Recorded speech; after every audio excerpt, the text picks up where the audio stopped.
आज हम सिर्फ एक कहानी नहीं बल्कि एक सच्ची घटना की बात करेंगे। ये कहानी दिखाती है कि इंसान के मन में जीने की कितनी हिम्मत और ताकत होती है। ये कहानी है जूलियाना कॉपके की, एक 17 साल की लड़की की। 1971 में उनका प्लेन अमेज़न के जंगल में गिर गया था और वो चमत्कार से बच गई। आइए जाने कि वो उस डरावने जंगल में 11 दिन तक अकेली कैसे रहीं। 24 दिसंबर 1971 क्रिसमस की शाम थी। आसमान बिल्कुल शांत था। 17 साल की जूलियाना कॉपके अपनी मां के साथ लांसा एयरलाइंस की फ्लाइट 508 में सफर कर रही थीं। वो क्रिसमस मनाने जा रही थीं, इसलिए बहुत खुश थीं। लेकिन उनकी किस्मत खराब थी। प्लेन जब अमेज़न के घने जंगल के ऊपर पहुंचा तो मौसम बिगड़ गया। आसमान में बड़े बड़े काले बादल छा गए, जोर से बिजली कड़कने लगी और बारिश शुरू हो गई। प्लेन हिलने लगा। यात्री डरकर चिल्लाने लगे। माँ ने जूलियाना का हाथ पकड़कर कहा, डरो मत, सब ठीक है। लेकिन तभी एक बड़ी बिजली प्लेन के पंख पर गिरी। एक तेज आवाज के साथ प्लेन आग का गोला बनकर जंगल में गिर गया।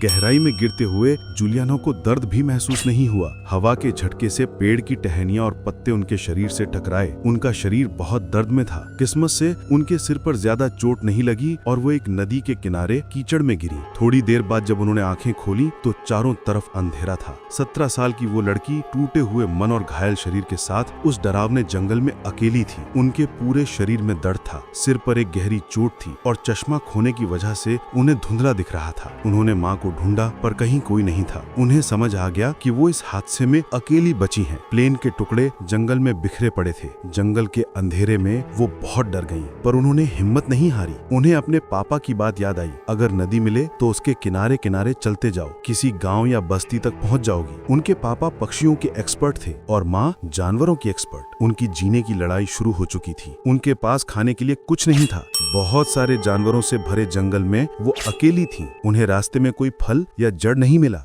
भूख और प्यास से उनकी हालत खराब हो गई। उन्हें पीने के लिए सिर्फ नदी का गंदा पानी मिल रहा था। इस पानी से उनकी प्यास तो बुझी, पर वो बीमार पड़ गईं। कई दिन तक वो बिना खाने के रहीं, पर उन्होंने हार नहीं मानी। उनके शरीर पर लगी चोटें पक गईं और उनमें पस भर गया। नदी की मिट्टी और कीचड़ उनके जख्मों में चिपक गए।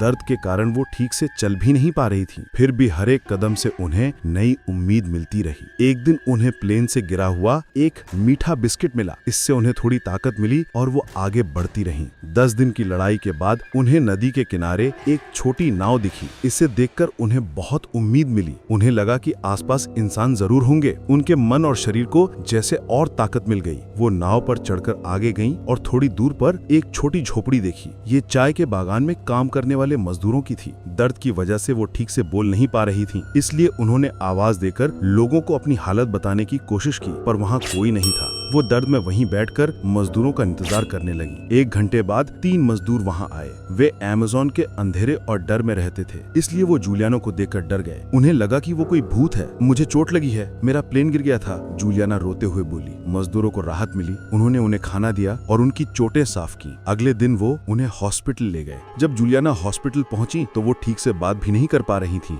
11 दिन बाद वो अपने पापा से मिली। पापा उन्हें गले लगाकर रो पड़े। जूलियाना की कहानी सुनकर पूरी दुनिया हैरान रह गई। वो अमेज़न के जंगल से चमत्कार से बचने वाली एकमात्र यात्री थी। उनकी कहानी इंसान की हिम्मत और ताकत की एक मिसाल बन गई। बाद में उन्होंने जानवरों की एक्सपर्ट ज़ूवॉलॉजिस्ट बनकर पढ़ाई पूरी की। जूलियाना की एक कहानी हमें सिखाती है कि अगर हमारे पास हिम्मत और पक्का इरादा हो तो हम किसी भी मुश्किल से लड़ सकते हैं। अगर आपको ये वीडियो पसंद आया तो वीडियो को लाइक करना ना भूलें। आगामी वीडियो और कहानियों के लिए चैनल को सब्सक्राइब करें और अपने दोस्तों के साथ शेयर करें।